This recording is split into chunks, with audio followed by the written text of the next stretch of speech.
Okay guys, this one's got it all. We got a Gen 3 6-liter versus a Gen 4 6-liter. We got all the boost, all the carnage, and all the data. Best of all, you guys get to help me decide, is the 6-liter Gen 3 motor that much weaker, or did it just run too much torque? We're gonna get all CSI up in here, so let's get going. In case you're not familiar with these big bang motors, this is a test I started way back in 2010. I wanted to find out how much power the stock bottom end would take on these LS motors. So I ran a 4.8, a 5.3, and a 6.0, all Gen 3 motors. Then I finished it up with a Gen 4 6-liter. Now the Gen 4 6-liter ended up making the most power, but what I wanted to find out after looking at the data, did I kill the Gen 3 with too much torque? Let's hear those bad boys run, then look at the data.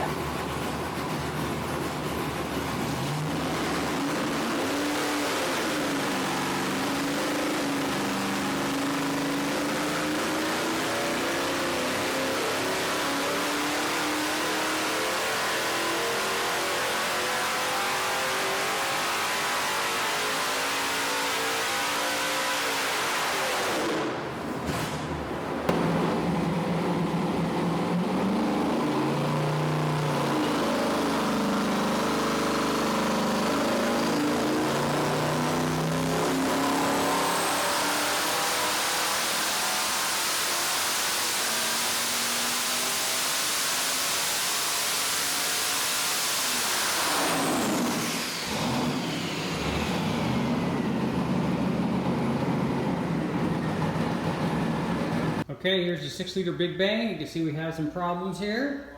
So we're going to pull the pan and see what kind of carnage we got.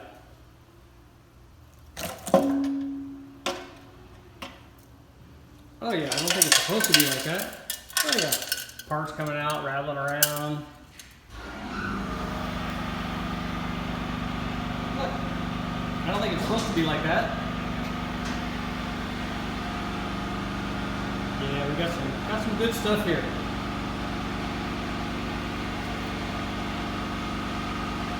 Okay, we got the windage tray off on the Big Bang motor, as you can see. Sure enough, broke a rod. But if you take a look, both rod bolts are still in place. Okay, this is the first of our Big Bang motors. This is the Gen 3 6-liter. This actually came out of Chad Reynolds' Suburban. I think this was a 1999 or a 2000. It had 250,000 miles on it. But all we did was take it apart, put extra ring gap in it. Then I topped it with cylinder heads, camshaft, and intake. And on this Gen 3 version, we installed a set of TEA, total engine airflow, ported 317 heads. They're stage 2 deals. It had dual springs on it and you know, full porting and stuff. It had a Brian Tooley Racing stage 3 turbo cam and a Holley high ram with a 105mm throttle body. We had big injectors and the Holley HP management system, all the usual stuff. And then we installed the 2 Borg Warner S475 turbos and an air-to-water intercooler, and we ended up running ice water through this as we did with the Gen 4 motor. So this is our NA motor. We ran it naturally aspirated before we installed the turbos, made 529 horsepower and 456 foot-pounds of torque. So here's what happened after we started installing boost on this thing. So yeah, we'll just start arbitrarily. Here's like 10 pounds, 10.8 pounds. So we're over 900 horsepower. We're like 900, 910 horsepower. Here's what happened when we installed even more boost. So this is 19.5 pounds. You can see we're jumping up quite a bit. This is 1161, 1162. Here's what happens when we turn the boost up even more. This is 25 pounds. Again, even more. 1431 or 32 horsepower. And then here's what happened. And at this point, I'm going to get rid of the torque because it's getting a little confusing. So we can just see the horsepower. Take a look at those are the scales there. Now here's what happened when we ran the last run where we tried to run 28 pounds on the Holley or on this combination. As you can see at the very top out here past 6,500, the power started falling off. And this thing made 1,482, 83 horsepower. So it did good.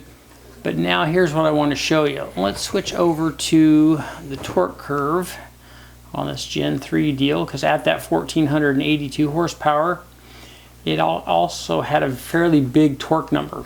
So it had 1330 foot-pounds of torque. And as you can see from the torque curve is falling off pretty rapidly past 5,500 RPM, and this will come into play later on. So this is our Gen 3 version, so I want you to remember this, 1330 foot-pounds of torque. Now let's take a look at our Gen 4 version where we made even more peak power.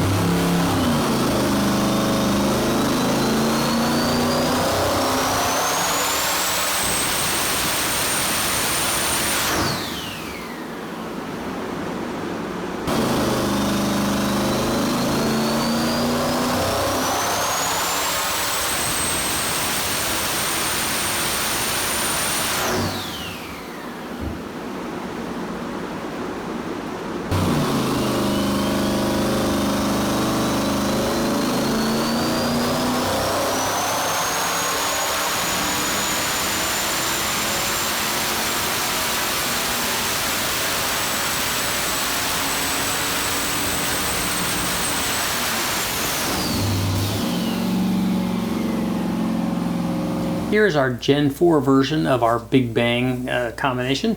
This actually, unlike the previous one, the Gen 3 version started out as an LQ4 6-liter from Chad Reynolds Suburban. This one started out as an LY6 6-liter, meaning it originally had rec port like LS3 style heads on and variable cam timing, both of which we got rid of. So we did the same thing on this one. We took it apart, added ring gap, and then we put head studs and head gaskets on it. And then instead of the TEA 317 heads, this motor received a set of TrickFlow 225 CNC heads. And instead of the Stage 3 turbo cam from Brian Tooley Racing, this one received a slightly different Stage 3 twin turbo cam. So a little bit of a variation in the valve events there. The other thing this one got that was different than the previous version was it received, instead of a Holley high ram, we ran a Holley Race Sniper intake manifold. And it had the same S475 Borg Warner turbos, the same air-to-water intercooler, and we ran ice water on it. So like the last time we ran this thing NA, and as you see, this combination wanted to make peak power slightly higher than the Gen 3 version did. This one made 548 horsepower, but at 7,100 RPM. So here's what happened when we started adding boost to it. So if we start off at 14.5 pounds, we're like at 1,070 horsepower, so it was doing well. Then we added, I'll go up to 17.5 pounds, so we're over 1,200 horsepower there.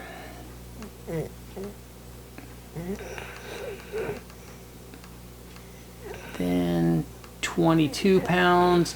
Now we had a little dip up here. I think that probably was, we didn't have very much timing in it at the time. So that's 1,340 horsepower. So this is 26 pounds, 26.5 pounds. We're up at 1,430 horsepower.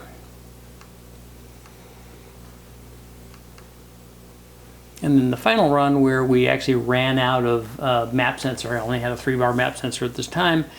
And at 29.2 pounds, we produced 1,543 horsepower. So that motor is actually still alive. The previous one we actually ended up breaking. I'll show you some of the damage. It's pretty cool. But if we get rid of our torque here, you can take a look at that. So those are all the power curves. As we raise boost, it goes up an even amount. So this all did exactly what it's supposed to do. But if we take a look at our torque, switch over to torque instead of horsepower,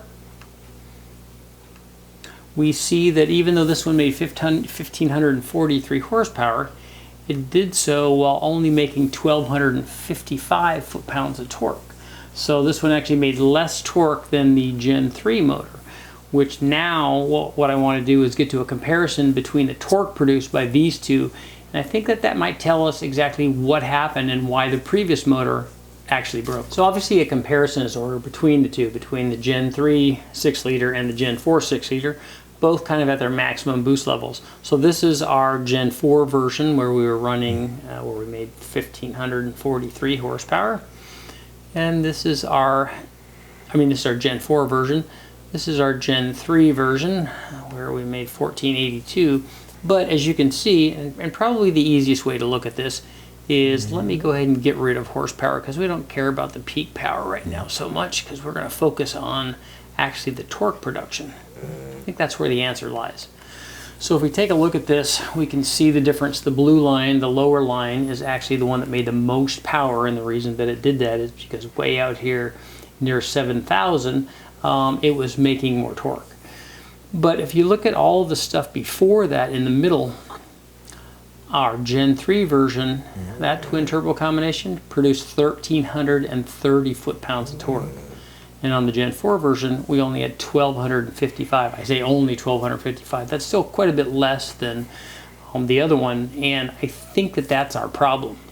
I think that the reason that, and we see the shape of the torque curve, we see the thing fall off pretty dramatically there after 5,500 on our Gen 3 motor, and I think that that's because that's where it got hurt.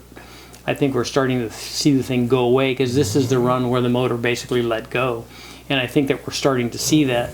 We saw that this combination, and we see this on almost all the other boost levels too, where they were the same.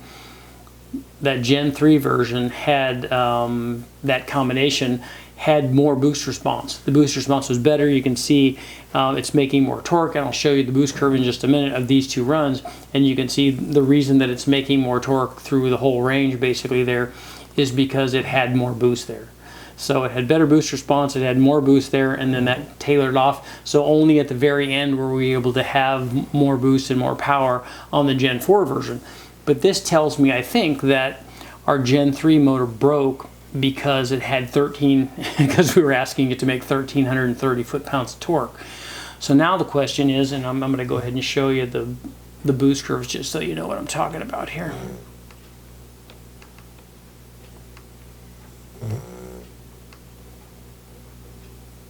So that's the boost curve of our Gen 4, and that's the boost curve of our Gen 3. Like I said, it just makes more, it makes more boost there, so it makes more torque, and that's probably why it got hurt. So let me know what you guys think in the comments. Do you think it's because we had that really big torque number? And also, how do you think we would go about carrying that? I mean, my idea is to limit boost.